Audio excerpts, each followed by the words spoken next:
Hello বন্ধুরা, কেমন আছো তোমরা? আশা করি তোমরা খুব ভালো আছো।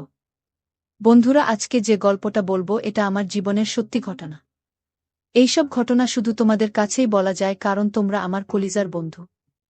আজকের গল্পটি খুবই চমৎকার হতে চলেছে। আমি গ্যারান্টি দিয়ে বলতে পারি গল্পটি শেষ পর্যন্ত শুনলে তোমাদের দাঁড়িয়ে যাবে। তাই ভিডিওটা শুরু থেকে শেষ পর্যন্ত দেখার অনুরোধ রইল। তাহলে কথা না বাড়িয়ে এবার আসল ঘটনা আসি। এই ঘটনাটা বেশ কিছুদিন আগের, যখন আমি আমার ছোট বোন শারমিনকে হোটেলে নিয়ে যাই। এই ঘটনাটা 2 মাস আগের। আর আমার আরেক বড় বোন জেসমিন, ওর বয়স 23 বছর। আমার নাম সাজ্জাদ আর আমরা কুষ্টিয়াতে থাকতাম। আমার ছোট বোন শারমিন রাজশাহীর একটি কলেজে হোস্টেলে থেকে পড়াশোনা করত। আমাদের এখান থেকে প্রায় 120 কিলোমিটার দূরে। ঈদের আগে তার ছুটি শুরু হবে আর সে বাড়িতে আসবে। বাবা মাকে শারমিন ফোনে জানায় যে সে তার বন্ধুর সাথে চলে আসবে।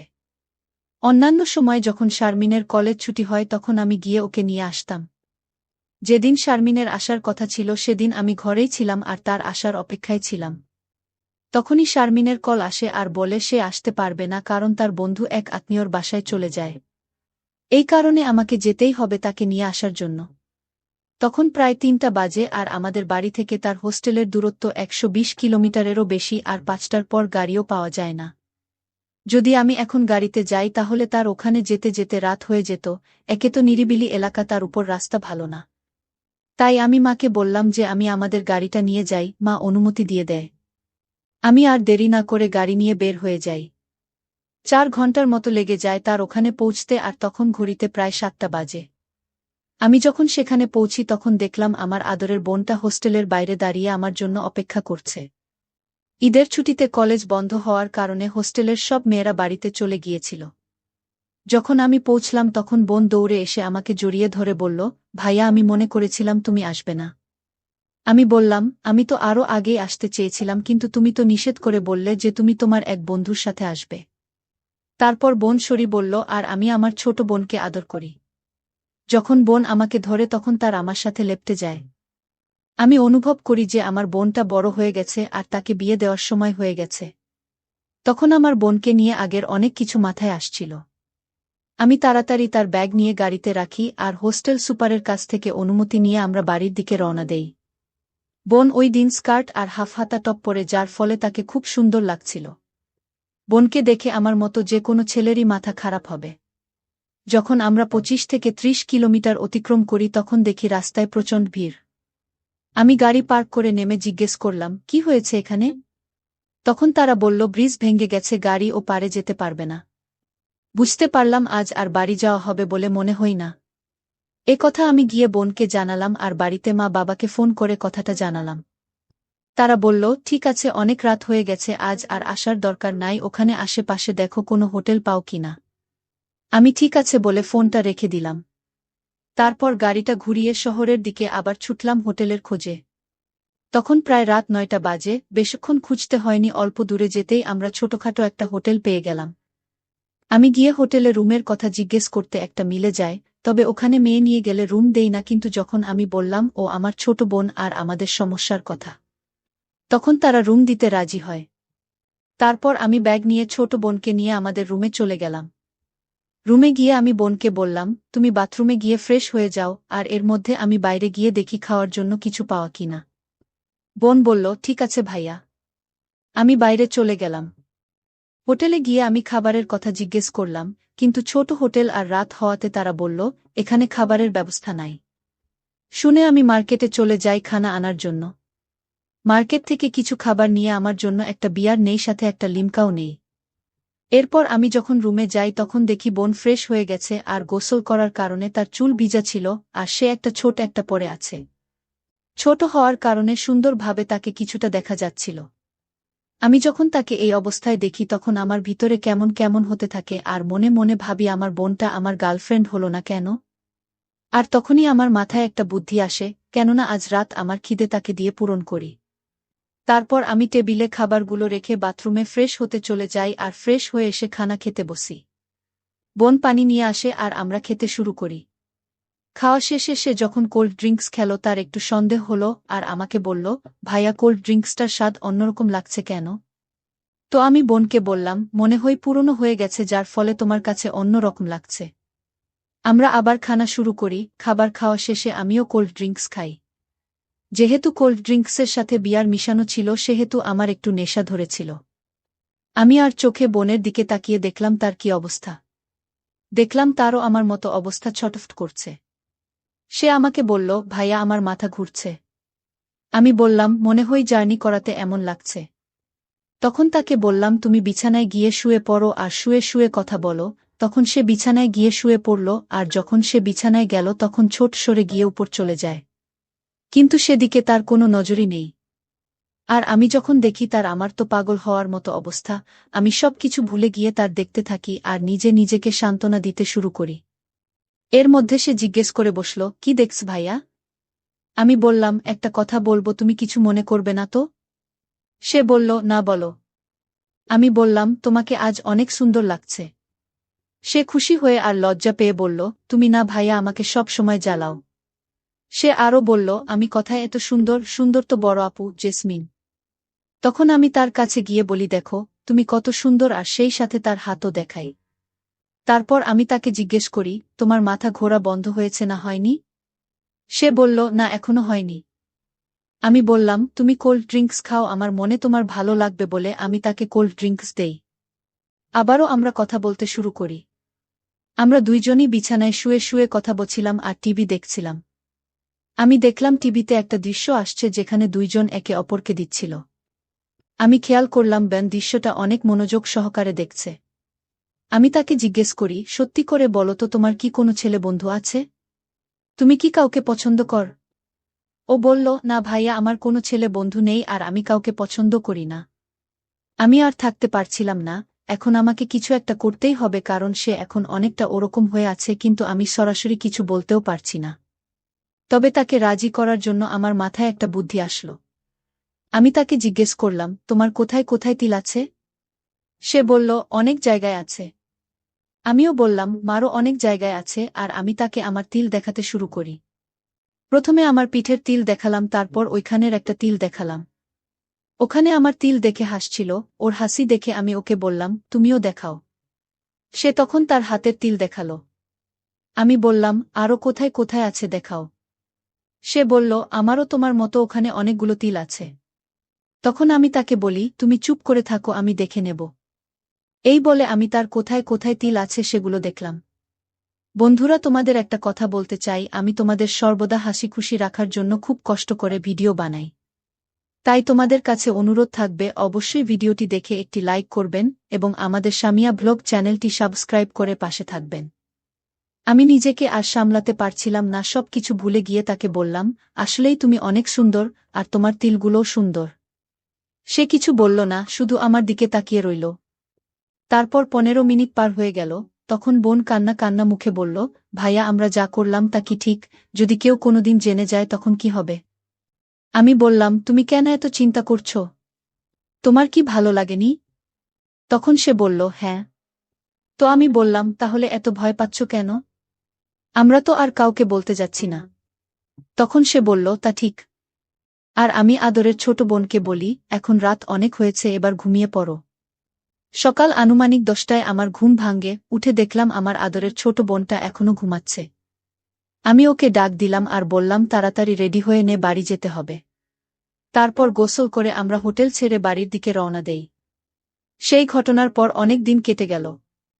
বোন এখনো সেই ঘটনা ভুলতে পারেনি। আমার সঙ্গে ঠিকঠাক কথাও বলে না এখন। আস্তে আস্তে একটু একটু করে সব ঠিক হতে থাকল। বোনও লজ্জায় কাউকে কিছু বলল না।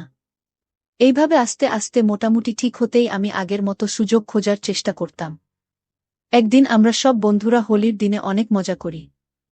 বাইরে বের হই আর বিভিন্ন মেয়েদের বাড়িতে গিয়ে তাদের রং দেই। এই বছরও তার ব্যতিক্রম হল না।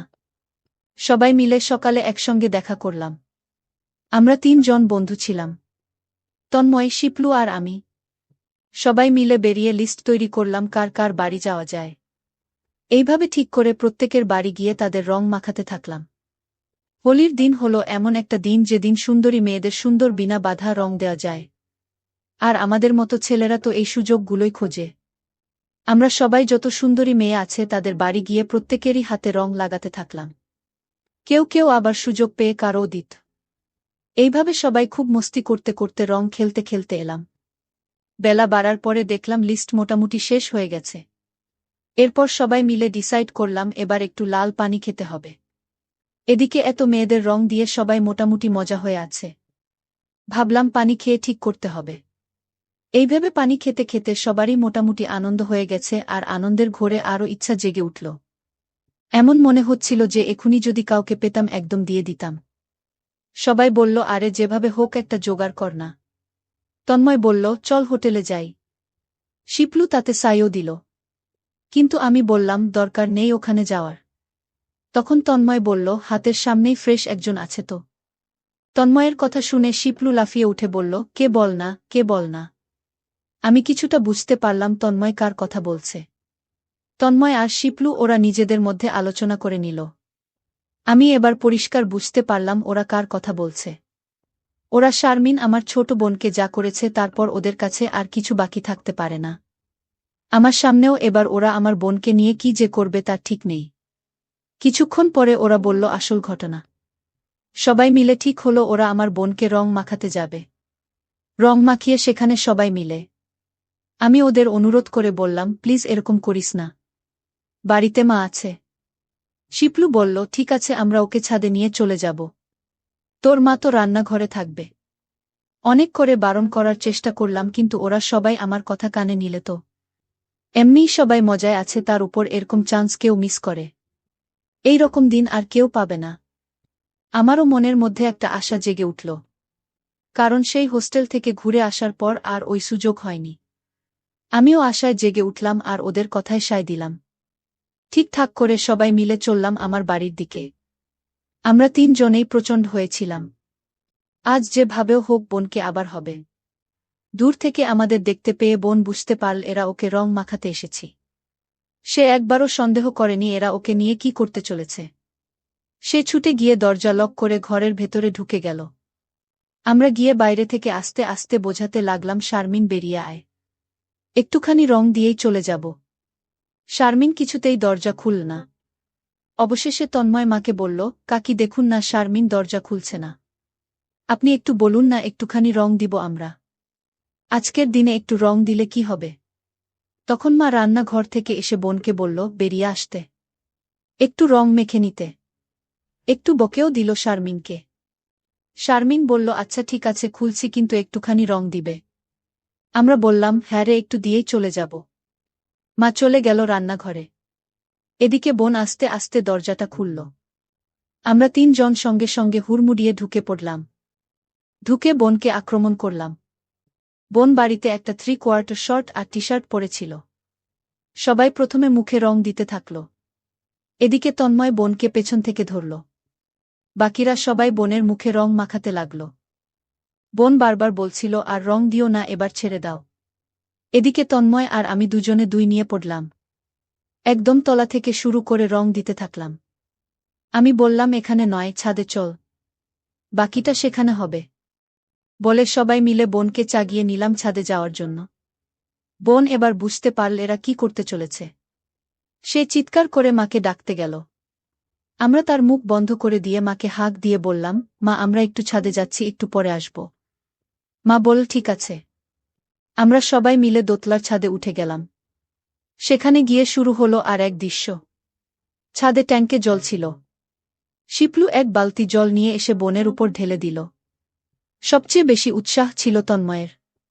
কারণ ও আগে আমার বোনকে অনেকবার দেখেছে কিন্তু এভাবে পায়নি কখনো। আজ ওরা সবাই আমার বোনকে আবার পেয়েছে। এত সহজে ছেড়ে দেবে না কেউ। সবাই মিলে আমার বোনকে রং দিতে লাগল। সবার ইচ্ছা পূরণ করতে প্রায় 1 ঘন্টা সময় পার হয়ে গেল। এরপর সবাই যে যার মতো চলে গেল আর আমি বোনের কাছে এসে আস্তে আস্তে বোনকে তুললাম। দেখলাম তার আর ওঠার মতো ক্ষমতা নেই।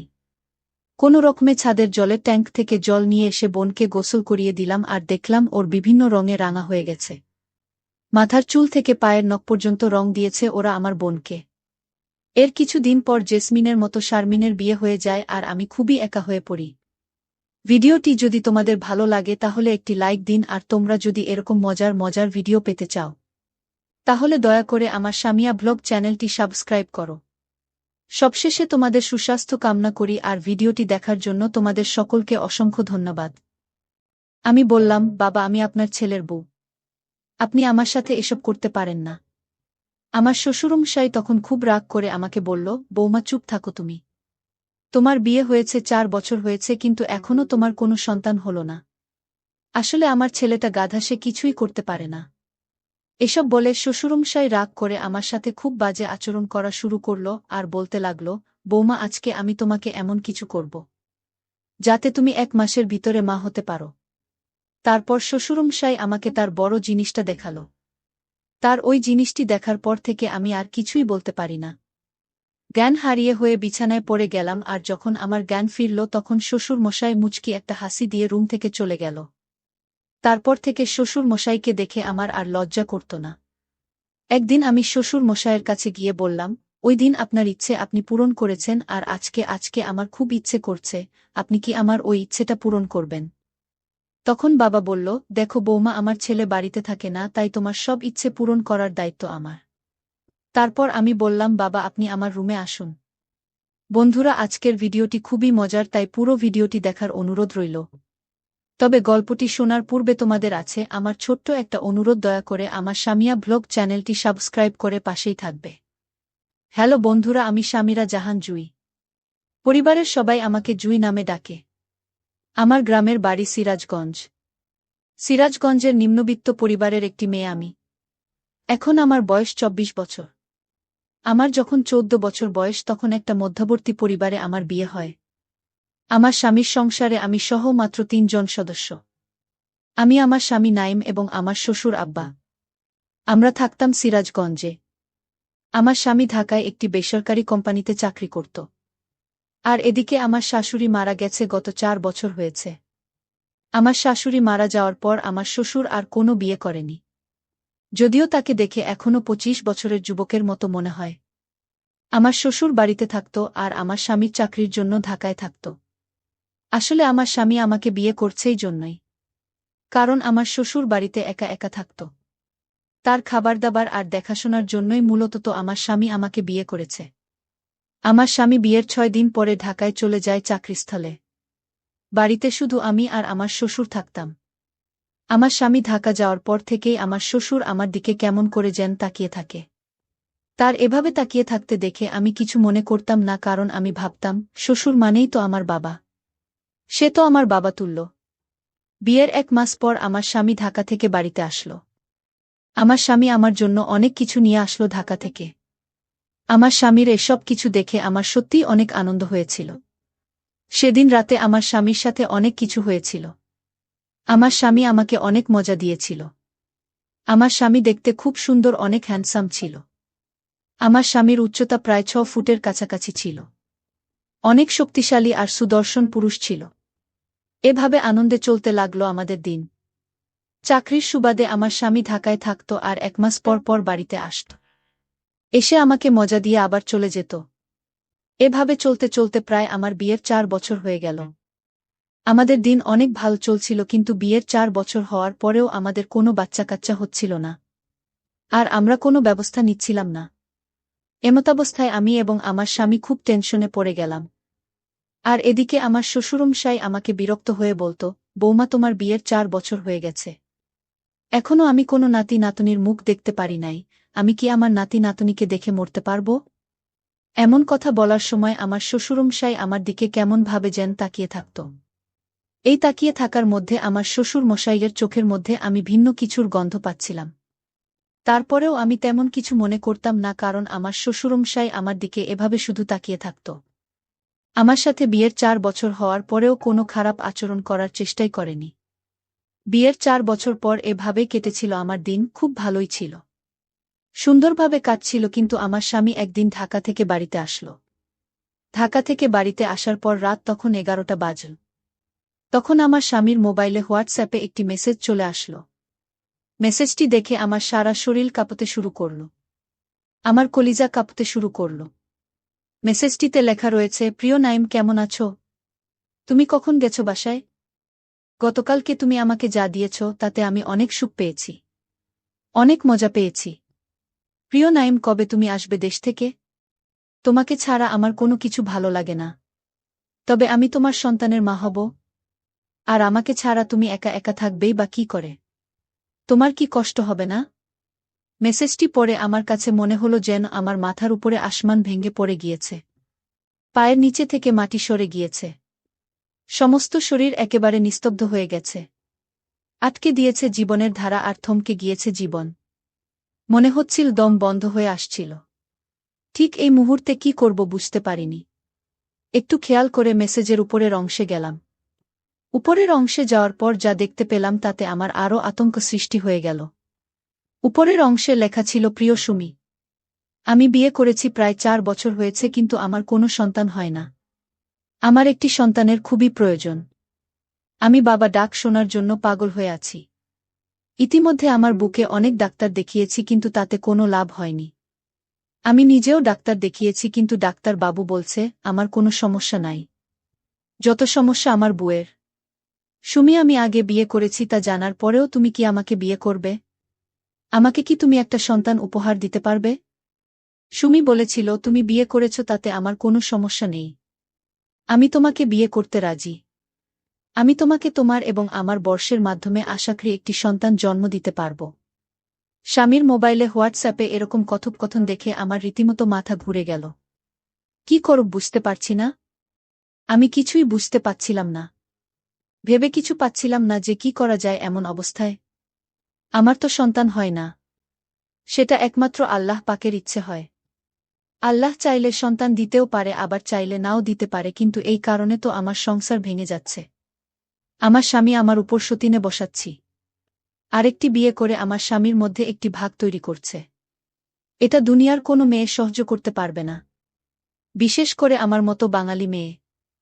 আমার স্বামীর মোবাইলে এরকম কথোপকথন দেখে আমি মোবাইলটা আস্তে আস্তে রেখে তারপর কাঁদতে কাঁদতে 2 চোখ ভিজিয়ে ফেললাম।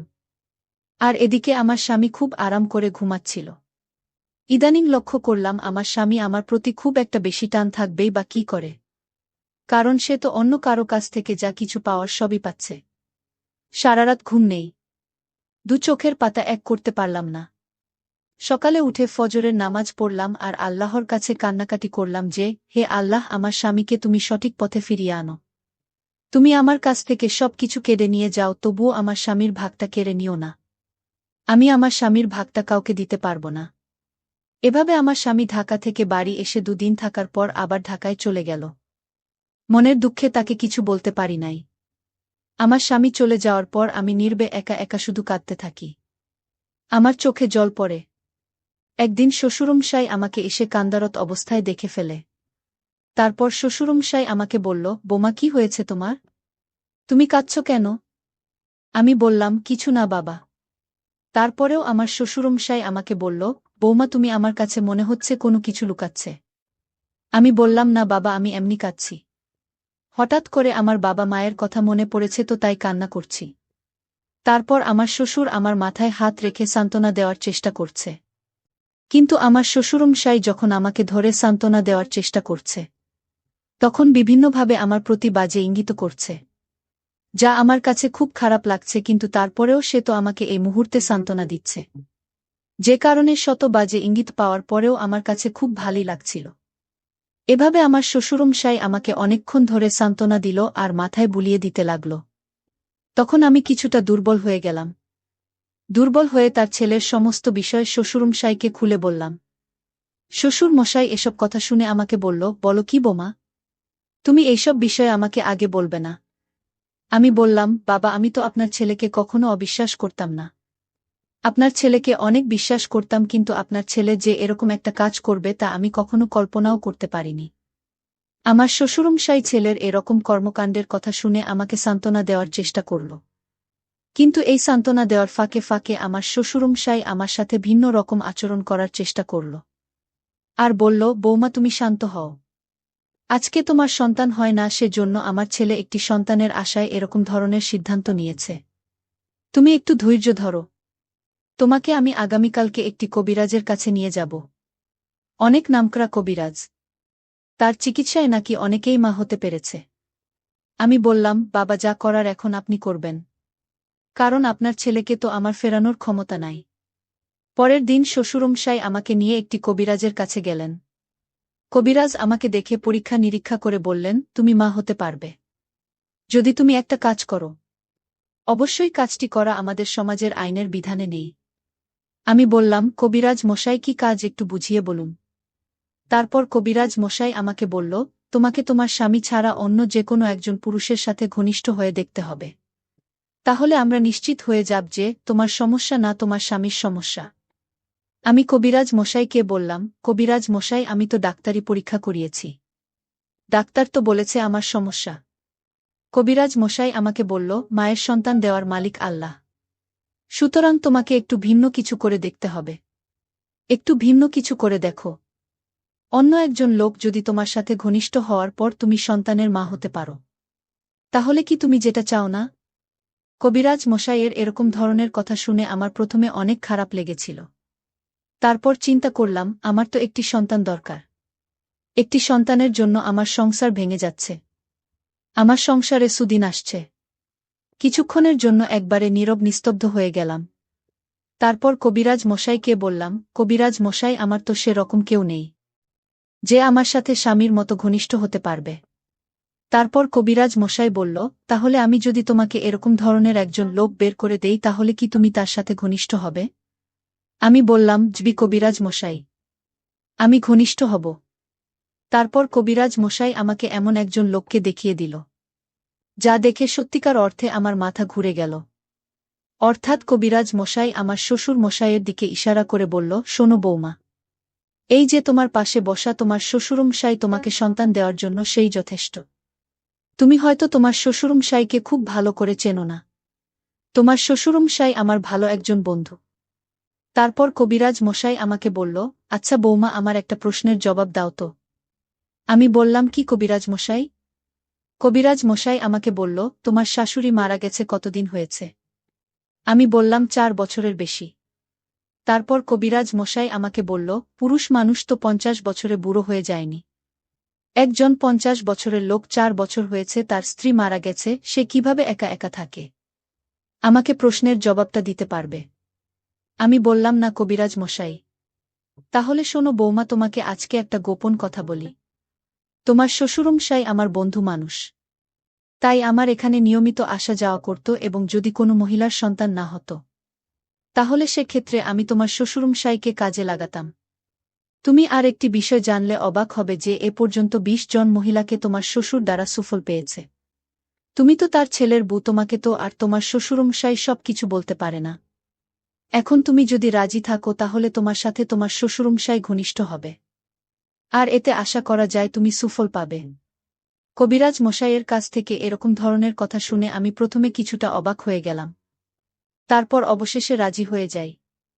তারপর কবিরাজ মশাই আমাকে বলল, ঠিক আছে, তাহলে এবার তুমি বাড়ি চলে যাও আর বাড়ি গিয়ে তোমার শ্বশুরমশাইকে খুশি করো। তাহলে দেখবে তোমার কাজ হয়ে যাবে আর তোমার শ্বশুরমশাই একা যে পরীক্ষিত।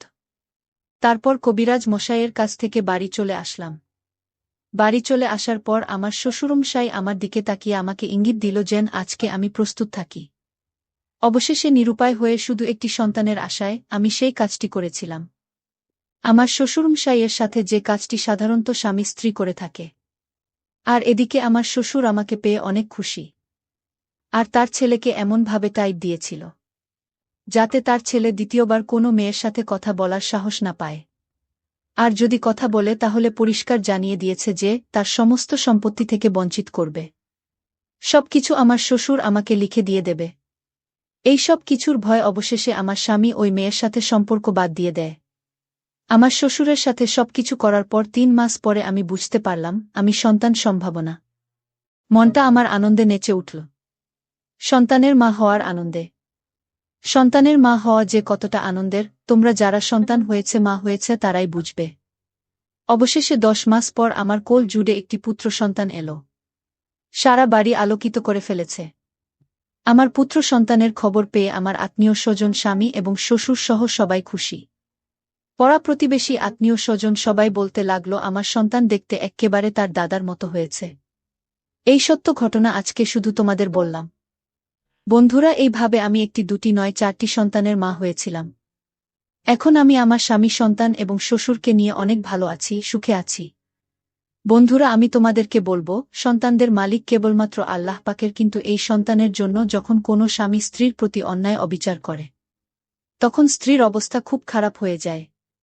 বাধ্যতামূলক হয়ে সে ভিন্ন কিছু খোঁজার চেষ্টা করে সংসার টিকার জন্য। সে তখন বেপরোয়া হয়ে পড়ে। তখন সে মান সম্মানের ভয় করে না।